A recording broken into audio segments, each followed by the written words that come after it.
Hi friends, ఈరోజు మన channel కోసం నేను రాసిన కథ పెళ్ళిముడి. ఈ కథలోని ముందరు భాగాలు చూడని వాళ్ళ కోసం కామెంట్స్లో లింక్స్ ఇచ్చానబ్బా. కొంచెం సబ్స్క్రైబ్ చేసుకొని చూస్తూ కథ నచ్చినట్లయితే ఒక బుల్లి లైక్ చేయండి. మరి ఇంక మనం కథలోకి వెళ్ళిపోదామా? వినోద్ వర్మకు శక్తి అనితను ఇవ్వడం ఇష్టం లేదు అంటూ అతన్ని అవమానిస్తాడు. కైలాష్ వర్మకు శక్తి మంజుల బంధంలో కొన్ని అనుమానాలు వస్తాయి. ఆఫీస్ నుండి వస్తున్న శక్తికి మంజుల, మాధవి అనిత గురించి తెలుసుకోవడం కోసం తాతయ్యని అడగడం చూసి అతను కొంచెం స్పీడ్గా నడుస్తూ ఇంట్లోకి వచ్చి, ఇప్పుడు ఏంటి, మీరు అనితతో మాట్లాడాలి, అందుకు తాతని అడగడం ఎందుకు చెప్పండి, నేనున్నాగా, ఇప్పుడే అనితతో మాట్లాడిస్తా అంటూ తాతయ్య పక్కన కూర్చుంటూ ఫోన్ బయటికి తీశాడు. దాంతో తాత కంగారుగా శక్తి చేతిని పట్టుకుని వదలగా శక్తి తాతయ్య వైపు చూస్తూ చిన్నగా కళ్ళను ఆర్పుతూ అనితకు కాల్ చేశాడు.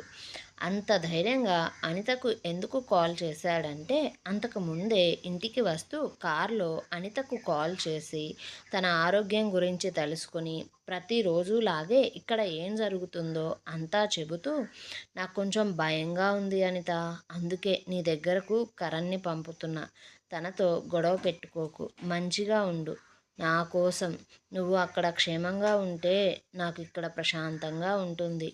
అలాగే మంజుల నీతో మాట్లాడాలి అనుకుంటుంది, ఏదైనా ఒక సమయం చూసి ఫోన్ చేస్తా, నువ్వు భయపడకుండా బాధపడకుండా తనతో మాట్లాడు అంటూ అంతకు ముందే చెప్పగా దాన్ని తలుచుకుంటున్నాడు. ఇంతలో అవతలి వైపు అనిత ఫోన్ తీయగానే శక్తి ఫోన్ స్పీకర్లో పెట్టి, అనిత, మీ వదిన నీతో మాట్లాడాలంటుంది అంటుంటే అనిత సరే అన్న ఇవ్వు అనగా మంజుల మాట్లాడుతూ, హాయ్ అనిత, ఎలా ఉన్నావు అనగా అనిత, హాయ్ వదిన, నేను సూపర్గా ఉన్నా, కానీ ఇప్పుడు రావడానికి కుదరట్లేదు, సారీ వదిన అంటూ చెప్పగా మంజుల, పర్లేదు అనిత అంటూ కొద్దిసేపు మాట్లాడి తన చెల్లి మాధవిని పరిచయం చెయ్యగా అనిత మాధవితో కూడా చాలా సరదాగా మాట్లాడుతూ ఉంది. అయితే మాధవి ఉన్నట్లు ఉండి ఆ కాల్ని వీడియో కాల్గా మారుస్తూ అనితను వీడియో కాల్ లిఫ్ట్ చేయమని మనమందరం చూస్తూ మాట్లాడుకుందాం అంటుంటే అనిత కొంచెం కంగారుగా, సారీ మాధవి, నేను కాలేజ్లో ఉన్నా, నాకు టైం అవుతుంది, తర్వాత మాట్లాడతాను అంటూ ఫోన్ పెట్టేసింది. దాంతో మాధవికి ఏదోలా అనిపించింది. శక్తి రావడంతో మంజుల ఆ విషయం గురించి పెద్దగా ఆలోచించలేదు. అలా రాత్రి భోజనాల దగ్గర మాధవి ఒకటికి రెండు సార్లు అనిత గురించి టాపిక్ తీసుకొని వచ్చినా తాతయ్య, శక్తి ఆ మాటలను చెలగట్టనివ్వకుండా వెంటనే వేరే టాపిక్ తీసుకొని వస్తున్నారు. ఇంతలో శక్తికి ఫోన్ కాల్ రాగా అతను వెంటనే ఫోన్ స్క్రీన్ చూసి చెయ్యి కడిగేసి, బిజినెస్ కాల్ మాట్లాడాలి అంటూ చెప్పి తన గదికి వెళ్ళిపోయాడు. తాగి రిలాక్స్ అవుతున్న కైలాష్ వర్మ దగ్గరకు వచ్చిన వ్యక్తి, సార్, డబ్బులు అయిపోయాయి, 2 లక్షలు ఇవ్వండి అనగా ఆ వ్యక్తి మాటలు విన్న వర్మకు మందు మత్తు అంతా ఎగిరిపోయింది. దాంతో కైలాష్ వర్మ కోపంగా, ఎరా, నీకెన్నిసార్లు చెప్పా ఇలా ఇంటికి రాకు అని అంటుంటే ఆ వ్యక్తి చేతులు నలుపుకుంటూ, సార్, నాకు డబ్బులు చాలా అవసరం సార్, మీరు 1వ తేదీ దాకా మనీ వేయరు, అందుకే వారం ముందే వచ్చా అంటుంటే కైలాష్ తనని తిడుతూ, ఎరా, సంపాదించేవాడికి తెలుస్తుందిరా డబ్బు విలువ, నీదేముంది, ఖర్చు చేస్తూ కూర్చుంటావు, ప్రతిసారి అవసరాలు అంటూ ఎక్కువ ఎక్కువ అడుగుతున్నావు, డబ్బులేమన్నా చెట్లు కాస్తున్నాయి అనుకుంటున్నావా ఏంటి అంటుంటే ఆ వచ్చిన వ్యక్తి చిన్నగా నవ్వుతూ, సార్, నాకు డబ్బుల విలువ తెలియకపోయినా మీరు తీసిన ప్రాణాల విలువ బాగా తెలుసు, ఆ చావుల రహస్యాలు నా గుండెల్లోనే దాచుకునేందుకు నేను ప్రతి నెల లెక్క తీసుకుంటున్నా అంటూనే ఆ వ్యక్తి వర్మ వైపు చూస్తూ, మీరు 2 లక్షలు ఇవ్వడానికి ఇంత గింజుకుంటున్నారే, అదే నేను శక్తి దగ్గరికి పోయి వాడి తండ్రి చావుకి అసలైన కారణం ఎవరో చెబుతా అంటే వాడిప్పుడు నాకు కోట్లు ఇచ్చే అంత లెవెల్లో ఉన్నాడు, కాబట్టి నాతో మాట్లాడేటప్పుడు కొంచెం మంచిగా మాట్లాడండి సార్ మీరు అంటూ ఆ వ్యక్తి బెదిరించగా కైలాష్కు ఆ మాటలకు చెమటలు పట్టాయి. దాంతో ఆ వ్యక్తిని కూర్చో అంటూ చెప్పి మారు మాట్లాడకుండా వర్మ లోపలికి వెళ్ళి 2 లక్షలు తెచ్చి అతని చేతిలో పెట్టి ఇక వెళ్ళు అంటుంటే ఆ వ్యక్తి అక్కడి నుండి వెళ్ళిపోయాడు. ఆ వ్యక్తి ఒకప్పుడు కైలాష్ వర్మ అత్తగారింటిలో పనివాడు. డబ్బు ఆశ చూపించి భార్యను, మరదలిని, శక్తి తండ్రిని పైకి పంపించడంలో అతని సాయం తీసుకున్నాడు. అయితే వాడు దాన్ని అడ్డు పెట్టుకొని నెలకు తన అకౌంట్లో వర్మ దగ్గరి నుంచి 50,000 వేయించుకుంటాడు. ఫోన్ వచ్చిన శక్తి ఆ ఫోన్ ఎత్తి మాట్లాడుతూ గదిలోని బాల్కనీలోకి వెళ్ళగా ఫోన్లో శక్తి మనిషి మాట్లాడుతూ, సార్ మీరు చెప్పినట్లుగానే మీరిచ్చిన లిస్ట్లో ఉన్నవారు మీరు చెప్పిన తేదీలో 13 మంది అసలు ఈ సిటీలోనే లేరు. విదేశాలలో ఉన్నారు. ఇక 7 మంది వేరే రాష్ట్రాలలో ఉంటే 5 మంది వారి వ్యాపారాలకు సంబంధించిన ఆఫీసుల్లో ఉన్నారు. మిగిలిన 5 మంది మాత్రం ఆ సమయంలో ఖాళీగానే ఉన్నారు అంటూ చెప్పడంతో శక్తి వెంటనే ఆ 5 మంది ఫోన్ సిగ్నల్స్ ఆధారంగా వారు సిటీలో ఆ రోజు రాత్రి ఎక్కడున్నారో, ఎక్కడెక్కడ తిరిగారో కనుక్కో అంటూ చెబుతూనే ఆ వ్యక్తిని ఆ 5గురు పేర్లు అడగ్గా అందులో వినోద్ పేరు కూడా ఉంది. అది విన్న శక్తి ఫోన్ పెట్టేసే ముందు ఆ వ్యక్తితో శక్తి ఫ్రెండ్స్ ఎవరు, వారి గురించి కూడా వివరాలు తెలుసుకో, వారు కూడా ఆ సమయంలో ఎక్కడున్నారో తెలుసుకోవడానికి ప్రయత్నించు.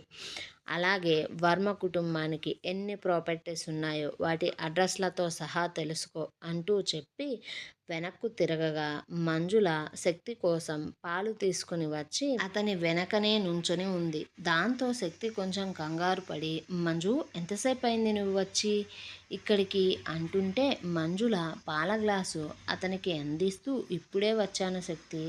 అయినా వినోద్కి నీ చెల్లిని ఇవ్వను అన్నావు కదా, మరి అతని గురించి అతని ఫ్రెండ్స్ గురించి ఎందుకు తెలుసుకుంటున్నావు? నువ్వు అసలు ఏ రాత్రి గురించి కనుక్కోమని వేరొకరిని అడుగుతున్నావు ఫోన్లో అంటూ అడగ్గా శక్తికి తాగుతున్న పాలు కొరపోయింది. దాంతో మంజుల శక్తి తల మీద తట్టి వెన్నును నిమురుతూ ఎందుకు అంత కంగారు, చిన్నగా తాగొచ్చు కదా అంటుంటే శక్తి పాల గ్లాసు మంజుల చేతిలో పెడుతూ మంజుల ధ్యాసను మళ్లించాలని చూస్తూ ఎంత త్వరగా పాలు తాగితే అంత త్వరగా పని మొదలు పెట్టచ్చని అంటూ వెంటనే ఆమెను తన మీదకు లాక్కుంటూ నడుమును చుట్టేసి ఆ వెన్నెల వెలుగులో చంద్రకాంతిలో మెరుస్తున్న మంజుల కళ్ళను చూస్తూ ఎందుకే బాబు ఇంత అందంగా పుట్టావు నువ్వు, నాకు మత్తు మందులా తయారయ్యావే, నువ్వు నాకు వ్యసనం అయిపోయావు అంటూ అంతకంతకు ఆమెను పొందడానికి చూస్తుంటే మంజులకు శక్తి మాటలతో సిగ్గు ముంచుకొచ్చి అతనికి కొంచెం దూరంగా జరుగుతూ మాటలు బాగానే నేర్చుకున్నావుగా అంటుంటే శక్తి ఆమెను కదలనివ్వకుండా తన చేతులతో ఆమె శరీర కొలతలను అల్లరిగా కొలుస్తూ నేనిప్పుడు మాటలలో గెలుస్తున్నాను కదా నీ మీద, మరి నువ్వు నా మీద చేతులలో ఎప్పుడు గెలుస్తావు? నీ కాడ నేను మాటలు నేర్చుకున్నాను, మరి నా దగ్గర నువ్వు ఏం నేర్చుకున్నావే అంటూనే ఆమె అధరాలకు తన అధరాలతో తాళం వేస్తే మంజుల శక్తికి అనుగుణంగా తన చర్యలను కూడా చూపిస్తూ ఉంది. అలాగే ఆమెను ఎత్తుకొని ఆ వెన్నెలలో ఆమెతో కొద్దిసేపు ఆడుతూ గదిలోకి తీసుకుని పోయి శరీరాలు అలిసే ఆటలో సరికొత్త మెలకువలను ఆమెకు చూపిస్తూ ఆమెతో అలుపు ఎరుగని శరీర శ్రమలో మరోసారి గెలిచి సిగ్గుపడుతున్న ఆమెను దగ్గరగా తీసుకుని చెవిలో మెల్లగా రోజు ప్రయత్నిస్తూ ఉంటే ఏదో ఒకరోజు నా మీద గెలుస్తావులే, బెటర్ లక్ నెక్స్ట్ టైం అంటూ చిలిపిగా చెబుతూ ఆ రాత్రి మరో తీయని రాత్రిగా మలుచుకుని మరో ఉదయానికి స్వాగతం పలికారు. ఆస్ట్రేలియాలో హాస్పిటల్ రూమ్కి చేరిన కరణ్ చాలా రోజుల తర్వాత అనితను చూసేసరికి అతని మనసుకు చాలా హ్యాపీగా అనిపించింది. కరణ్ చూపులలో తేడా గమనించిన అనిత ఎంతసేపటికి తన మీద నుంచి కరణ్ చూపు తిప్పకపోయేసరికి తనను తాను చూసుకుంటూ మిస్టర్ కరణ్, నాకేమీ ప్లాస్టిక్ సర్జరీ కాదు జరిగింది, నెక్ సర్జరీ. ఎందుకలా చూస్తున్నావు? మరీ అంత కొత్తగా కనిపిస్తున్నానా నేను అంటుంటే కరణ్ తన్మయత్వం నుండి తేరుకొని ఇది ఇంకా మారలేదు అనుకుంటూ తనే కొంచెం తగ్గి గొంతు కూడా తగ్గించి, అనిత ఇప్పుడు నీకు ఓకేనా అంటూ అడగ్గా, అనిత కరణ్ తనకు ఎదురు సమాధానం చెప్పకుండా మంచిగా మాట్లాడడంతో వెంటనే బెడ్ నుండి లేచి వచ్చి కరణ్ని నుదుటి మీద చెయ్యి పట్టి తాకి చూస్తూ, కరణ్ నువ్వేనా వచ్చింది అంటుంటే తనను విసుగ్గా, ఆపరేషన్ నీ కళ్ళకు కూడా జరిగిందా ఏంటి?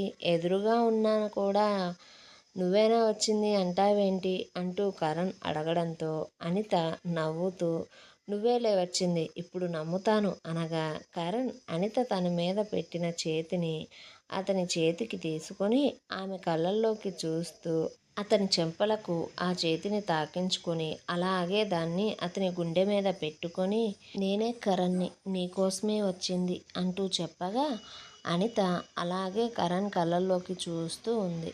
మొదటిసారి వారి మధ్య మౌనం మాట్లాడుకుంటూ ఉండగా ఇంతలో ఆ గదిలోకి జాన్ అనే డాక్టర్ వచ్చి హాయ్ ఏంజల్, గుడ్ మార్నింగ్ అంటూ వారి చూపుల భాషను డిస్టర్బ్ చేయగా వారిద్దరూ ఈ లోకంలోకి రాగా డాక్టర్ జాన్ కరణ్ని చూస్తూ హూ ఆర్ యు మ్యాన్ అంటూ మంజులకు ఒక రోజ్ ఫ్లవర్ని ఇస్తూ this is today's my gift అంటూనే తనని బెడ్ మీద కూర్చో అంటూ ఆమెను చెక్ చేస్తూ చాలా ఫన్నీగా మాట్లాడుతున్నాడు.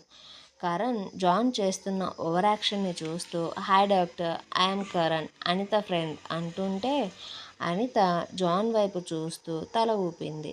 అయితే జాన్ కరణ్ అక్కడే ఉన్నాడు అనేది పట్టించుకోకుండా అనితతో పులిహోర కలుపుతూనే ఉన్నాడు. జాన్ ఒక జూనియర్ డాక్టర్. అతనికి అనిత చాలా ఇంట్రెస్ట్గా అనిపించి ఆమెతో పరిచయం పెంచుకోవాలని చూస్తూ ఫ్రెండ్షిప్ చేస్తున్నాడు. ఇంతలో చీఫ్ డాక్టర్ వచ్చి అనిత రిపోర్ట్ని చూసి హాయ్ కరణ్, శక్తి నాకు కాల్ చేశాడు అంటూ తనని తాను పరిచయం చేసుకొని అనిత పరిస్థితి ఇప్పుడు బాగానే ఉంది, మేము తనకి డ్రెస్సింగ్ చేస్తాం, తరువాత మీరు ఫార్మాలిటీస్ అన్నీ చూసి తనని తీసుకుని వెళ్ళొచ్చు అంటూ చెప్పి వెళ్ళిపోగా కరణ్ అనితతో అస్సలు గొడవ పడకుండా ఆమెకు టిఫిన్, వాటర్, జ్యూస్, మెడిసిన్ అంటూ ప్రతిదీ హెల్పర్స్తో కాక తనే స్వయంగా చూసుకుంటున్నాడు. అతనిలో వచ్చిన మార్పును అనిత అస్సలు జీర్ణించుకోలేకపోతుంది.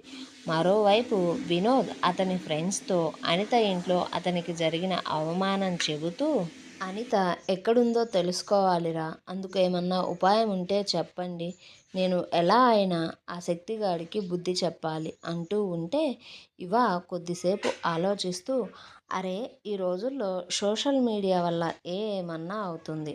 మనం అనిత తాతకు గుండెపోటు వచ్చి చనిపోయాడనే వార్త చాలా స్ట్రాంగ్గా క్రియేట్ చేసి ఫేక్ అకౌంట్స్ ద్వారా సోషల్ మీడియాలో స్ప్రెడ్ చేద్దాం. అప్పుడు అనితకు కంగారు వస్తుంది కదా, దాంతో ఆమె ఎక్కడ ఉన్నా ఖచ్చితంగా వస్తుంది అంటూ చెప్పగా వినోద్కి ఆ ఐడియా బాగా నచ్చి దాన్ని ఫాలో అవ్వాలని నిర్ణయించుకున్నాడు. అయితే శక్తి ఆఫీస్లో ఎదురుగా ఉన్న టేబుల్ మీద వివరాలను చూస్తూ నమ్మలేనట్లుగా ఏంటిది, వాళ్ళ ఫోన్స్ 4 కూడా ఆ సమయంలో స్విచ్ ఆఫ్లో ఉన్నాయా అంటూ తన ముందు ఉన్న రిపోర్ట్స్ని గోడకు విసిరి కొడుతూ నా అనుమానమే నిజమవుతుందా ఏంటి, వీడే ఇదంతా చేశాడా, ఎలా దాన్ని నిరూపించాలి, ఎలా వీడికి శిక్షను విధించాలి అనుకుంటూ కోపంతో కొద్దిసేపు రూమంతా తిరిగేస్తూ కొద్దిసేపటికి తన కోపాన్ని తాను కంట్రోల్ చేసుకుంటూ ఎదురుగా ఉన్న పిఏ వైపు చూస్తూ వినోద్కి, కైలాష్ వర్మకు సంబంధించిన ప్రతి దాని వివరం నాకు తెలియాలి, అంటే వారి ఆస్తి గురించి, అలవాట్ల గురించి, ఇంకా వారి ఖర్చుల గురించి, వారు ఉదయం లేచిన దగ్గర నుంచి పడుకునే వరకు ఏం చేస్తారో అనేది ప్రతిదీ నాకు కావాలి. ఒకరోజు 2 రోజులది కాదు, గడిచిన కొన్ని సంవత్సరాల క్రితమే కూడా కావాలి. ఏ చిన్న విషయం కూడా వదిలిపెట్టకు. అలాగే ఆ వర్మ కంపెనీ వేసే ప్రతి టెండర్లో మనం కూడా పాల్గొనాలి, ప్రతి కాంట్రాక్ట్లో మనం కూడా పాల్గొనాలి. అది ఎంత చిన్న కంపెనీ అయినా సరే ఆ టెండర్స్ మనకే రావాలి. ఆ కాంట్రాక్ట్స్‌ని మనమే తీసుకోవాలి. మనమే వాడి ప్రతి పనిలో ముందుండాలి అంటూ ప్రతి మాటను కసిగా చెప్పి పీఏని బయటికి పంపించాడు. శక్తికి వినోద్ మీద అంతకుముందు అనుమానం లేదు. తనకు అనుమానం రావడానికి గల కారణం అనిత ఎక్కడ ఉందో అని తెలుసుకోవడం కోసం కైలాష్ వర్మ తెగ ప్రయత్నాలు చేసేస్తున్నాడు. తనకు తెలిసి ముందుగా వారికి బలం ఇస్తున్న బిజినెస్లను దెబ్బతీసి దాన్ని భూస్థాపితం చేద్దామని శక్తి నిర్ణయించుకున్నాడు. అనిత దగ్గర ఉన్న కరణ్ మంజుల గురించి అనితతో చెబుతూ నిజంగా మంజుల కుటుంబం మంజుల చాలా మంచిది అంటూ చెప్పి అతను వారి గురించి ఎంక్వైరీ చేసిన వివరాలు కూడా చెప్పేశాడు. అలా వారు గొడవలు వదిలి మంచిగా మాట్లాడుకుంటూ సరదాగా సమయం గడుపుతున్నారు. అలా 2 రోజులు గడిచిన తరువాత శక్తి పిఏ అతనికి కైలాష్ వర్మ బ్యాంక్ డీటెయిల్స్ని మెయిల్ చేసి శక్తికి ఫోన్ చేసి, సార్ మీరు ఆ వివరాలను చూడండి. గడిచిన 20 సంవత్సరాలు పైగా కైలాష్ ఆ అకౌంట్లో ప్రతి 1వ తేదీ డబ్బు వేస్తున్నాడు. కొన్నిసార్లు ఆ అమౌంట్ 5 లక్షల పైన కూడా ఉన్న రోజులు ఉన్నాయి. మేం చేసిన ఇన్వెస్టిగేషన్లో ఆ అకౌంట్ హోల్డర్కి కైలాష్ వర్మకు ఎలాంటి వ్యాపార సంబంధాలు కూడా లేవు. కానీ డబ్బులు మాత్రం ఒక్క నెల కూడా తప్పకుండా వేస్తున్నాడు. బ్యాంక్ డీటెయిల్స్లో ఇది చాలా డౌట్గా అనిపించింది.